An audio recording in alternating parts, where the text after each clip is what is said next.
Welcome, everyone. This is Don McCrabb, and this is a primer on immigration technology. I'm here with Lisa from Clinic to help us understand some of the language that's used in this conversation.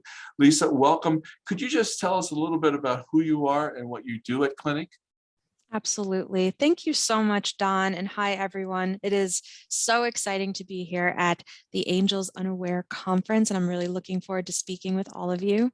My name is Lisa Paricio, and I am the Director of Advocacy at Clinic, which is the Catholic Legal Immigration Network.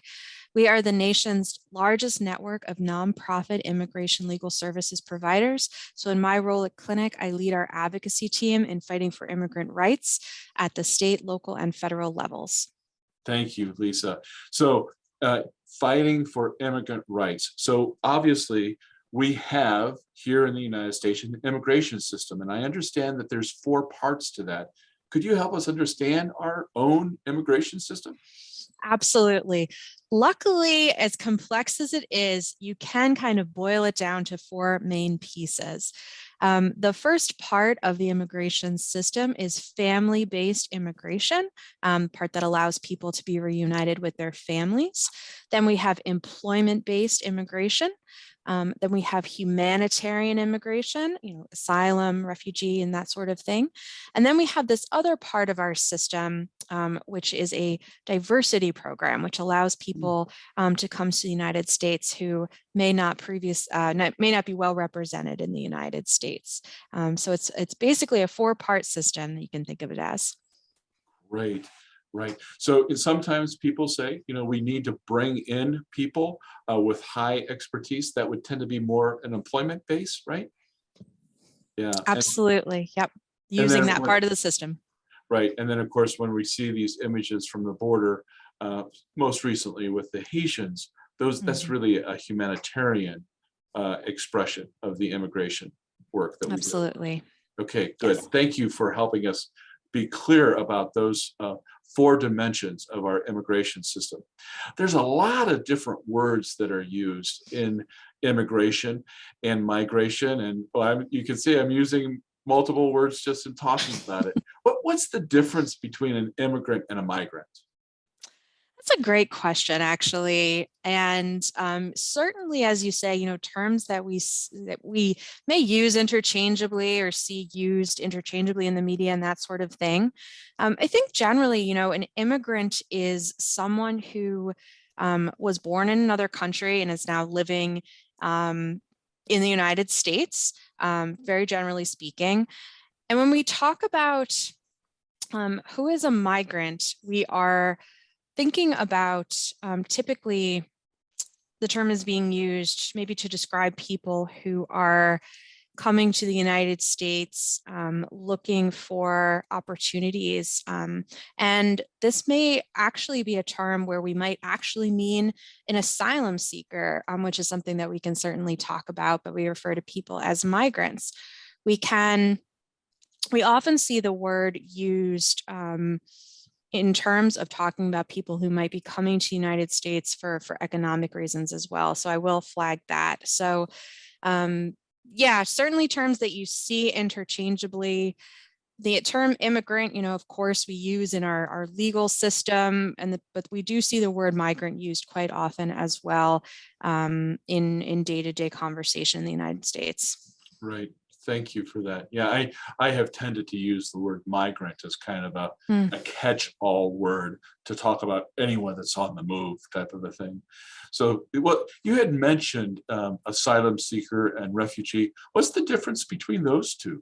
An asylum seeker and a refugee, these are different. They're both part of humanitarian immigration, and they do have some aspects in common. One of the big differences in an asylum seeker versus someone who is seeking to come to the United States as a refugee is that an asylum seeker is someone who is here in the United States asking for protection, asking for safe haven, while a refugee is someone who is outside of the United States seeking to come for safe haven, to come for protection. Both can receive these different types of protections that can prove that they are at risk of persecution. So that in that it is similar. And the grounds of persecution are on account of race, on account of religion, nationality, someone's political opinion, or membership in a particular social group. Both can eventually become US citizens once granted one of those statuses. So there certainly are some similarities, but one of the big differences is, of course, thinking about where a person is when they are applying for that life-saving protection. Okay, good. That's very helpful. Thank you very much.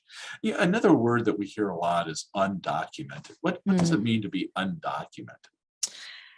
The word undocumented just refers to, if we're talking about the United States, a person who is in the United States but doesn't currently have an immigration status in the United States.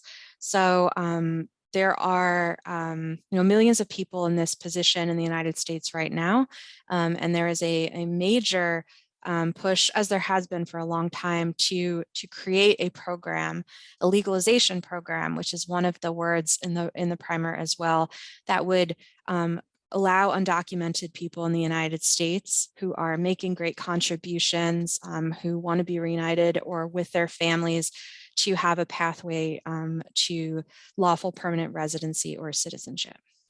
Wow, you're really making me excited about hearing your talk.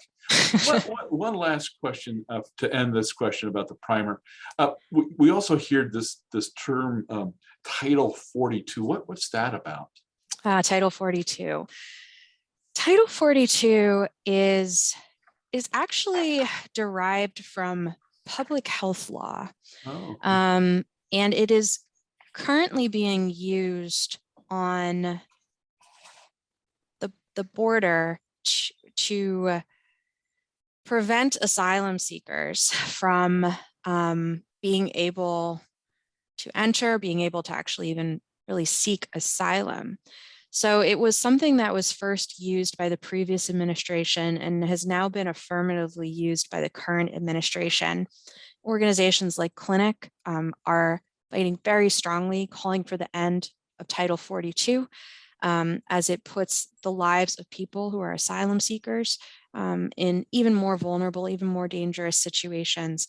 And there is no justification, including from public health officials, that Title 42 is needed in any way as related to COVID-19. So it is certainly something that is getting a lot of attention and a lot of press coverage. And again, comes from public health law, and advocates like Clinic are calling for its end as we believe it is being misused and is hurting vulnerable asylum seekers. Thank you, Lisa. Thank you very much. And really, thank you for your time this afternoon. So just to wrap up here, Lisa has provided us with an immigration terminology primer. It's a 3-page document. You can download it for your own use. I'd invite you to review it before you begin the dialogue process, just so we can be kind of clear about the terms that we use. And Lisa, we're really looking forward to your talk on Wednesday afternoon, where you really help us understand how the language of immigration is used in our country and how that might be similar and distinct from the language of the gospel and the tradition. So Lisa, thank you much. God bless you. And we look forward to seeing you on Wednesday afternoon. Same here. Thank you so much, Don. This is a production of USCMA, dedicated to mission animation through the engagement and renewal of Catholic missionaries. USCMA is funded by its members and generous donors. To learn more, visit USCMA's website at www.uscatholicmission.org. Thank you and God bless.